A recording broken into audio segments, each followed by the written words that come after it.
distintas zonas máis ben tropicais e, bueno, para manter un pouco a actividade nel, non? Máis ben con un único fin ornamental. A estatua do Colón, que está, si sigue ali en Pontevedra, nos xardíns a ver se chama os xardíns de Vicente, efectivamente. E esa estaba, pois, bueno, aquí á entrada, por aquí polo medio do invernadoiro este. E fora trasladada ali, bueno, porque eso débese cando toda a finca, o palacio e o centro non estaba aquí, isto foi comprado por a Diputación, por a Caixa de Pontevedra, entonces, bueno, hubo unha serie de, bueno, como eles a estatua esta de Colón, pois, bueno, se levaron de aquí porque, ao fin e ao cabo, era da Diputación, non? Unha das grandes obras tamén que fai el é a verxa exterior. A verxa exterior é unha verxa de ferro fundido, moi tamén ao estilo francés, en Madrid, en outras cidades se ven moitas, pero, entre outras cousas, estaban pintadas en negro e as lanzas arriba en dourado.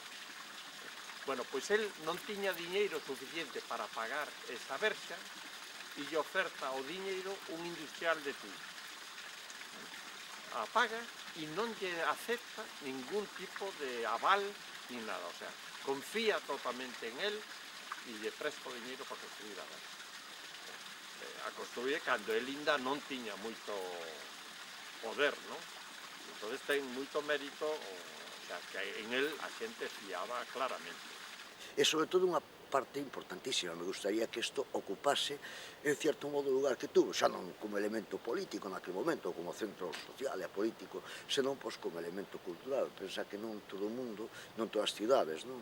Ou todos os povos teñen por decirlo de alguma maneira, unha superficie de 500, casi 600.000 metros cuadrados de bosque con especies únicas. Estamos ante o que algúns dicen, algúns entendidos, que o maior arboreto de Europa, e lóxicamente, pois non todos podían ter un centro social, cultural, que se podía emplear para moitísimas cousas, pois da arquitectura esta, con esta arquitectura que hoxe, pois, a veces está nun estado bastante lamentable, non? E aquí, bueno, está instalado o centro de investigación e a escola de formación, o centro de formación. O que son as instalacións, o centro de investigación pertenece á Xunta, pero a titularidade dos terrenos e do palacio é da Diputación. Non deixa de ser toda a administración, pero con distintos, bueno, aunque cada unha ten os seus terrenos e as súas competencias, non? Pero, bueno, o que xa digo, a titularidade do que é do pazo e da finca é da Diputación. A finca está cedida á Xunta, polo tanto a Diputación xa non ten obrigas neste momento. Pode dar un diñeiro, apoiar ou o que seña, pero realmente neste sentido non ten obrigas. Pero é que a Xunta non dá nada. E ademais non só non eso. No anterior goberno isto o levaba a Consellería de Medio Ambiente, cando resulta que o tema forestal estaba na Consellería de Medio Rural. Pero como había unha cosa entre o Partido Socialista e o Bloque, pois non conseguiron, querían arramplar cada un para a súa lado, e entonces arramplaron con Lourizán para a Consellería Socialista, e claro, o conselleiro que hubiera potenciado isto moi ben, Alfredo Suárez Canal, hubiera potenciado isto extraordinariamente, non pudo facer nada. Ahora, conseguiuse que volvera a Consellería de Medio Rural, pero ahora non hai cartas, entón tampouco se fai nada. O que se foi perdendo foi a utilidade, non? Se fixeron cargo dela a Diputación, pero, bueno, isto está bastante... Se non fora por 3 ou 4 personas que aquí se preocupan de que isto teña un aspecto máis ou menos saludable, estaría moito peor.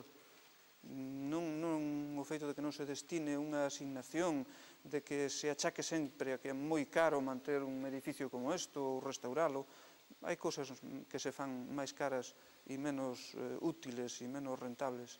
E, bueno, penso que isto se deberá conservar porque forma parte da historia de Pontevedra, ao fin e ao cabo, da historia de Galicia e da historia de España. Bueno, nos presentamos, non nos fixeron caso, non? Porque, bueno, a veces as cousas sencillas parece que non venden.